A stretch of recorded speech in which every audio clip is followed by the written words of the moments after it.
Thank you for having me in this conversation.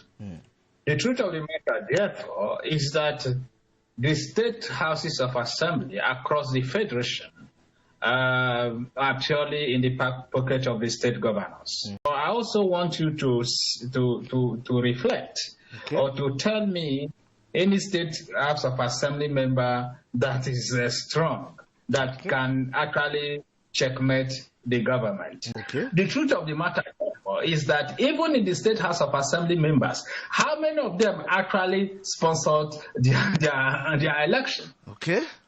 You know, how many of them actually emerge based on their individual capacity, based on intellectual capacity and financial capacity? These are people that were handpicked by some person to say go and cement or collaborate, because their conversation around what they say or their justification for their docility is that they are working in cooperation or they are working in collaboration with the executive.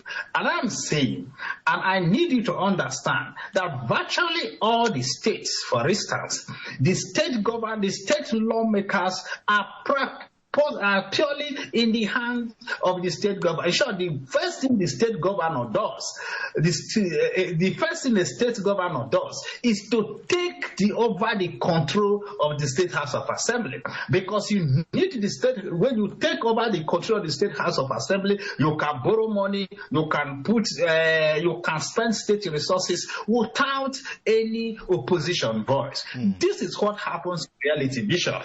Of course, you should also understand that we also have serious capacity deficits.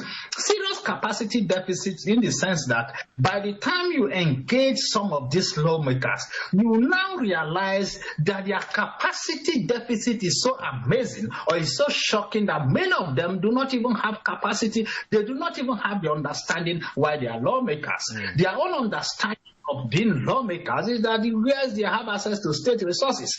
And at the end of the day, we see some state governors going to retreat with some of these lawmakers. Not really that they are going to discuss how to lead the state, or they are going to have conversation on how to ensure that the state is properly led.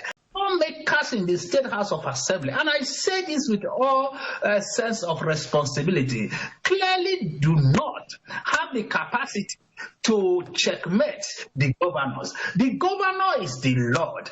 If the lawmakers in any way decide to go against the whims and caprices of the governor, the lawmakers get suspended. We have seen cases where state speaker of the house have been removed by the influence of the governor. At the end of the day, all the lawmakers are dancing to the tune of the governor because of our patronage system, the kind of politics we play. The patronage system is not about the people, it's not about the institution, it's not even about the state. It is about individual survival. Individual survival based on political survival, based on financial survival, based on the strength of individual pocket. And this is this is where we find ourselves, Bishop.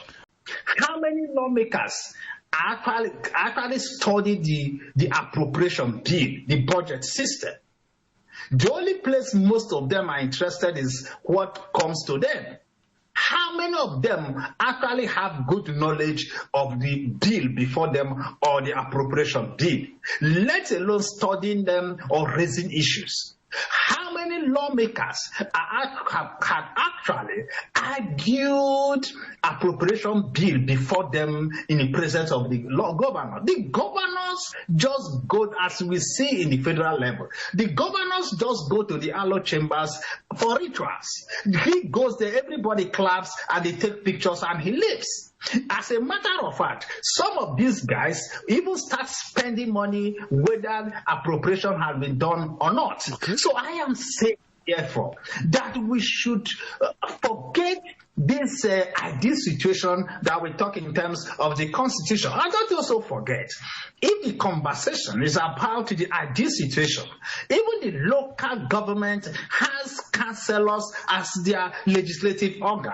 The Constitution has actually provided that no part of this country should be administered by caretaker. Every part of this country, the chairman, the local government should be administered by elected local government chairman. It's not happening. So the question there is that the lawmakers themselves are not even going there to challenge the governor. They are not going there to challenge any power. For me, really, the State House of Assembly members, they are just there at a decorative system that cannot really challenge the excesses of the governors. And if they dare try it, they are being removed or they are being suspended. We saw the case in Kogi State. You saw what happened to Makama during the time of Yaya Bello. You saw Yaya Bello telling your state House of Assembly member, the Kogi State House of Assembly, that whatever the governor said,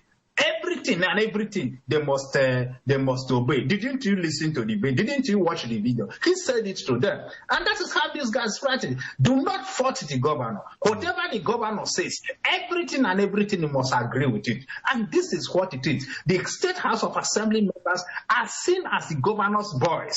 That's how they see them. They are the governor's boys. They can't fault the governor. And you can't run this kind of democracy and you think that you're on the way to progress. We are not making any progress. We are just deceiving ourselves, thinking that we are practicing democracy. Meanwhile, what we are doing is what I call the elite capture.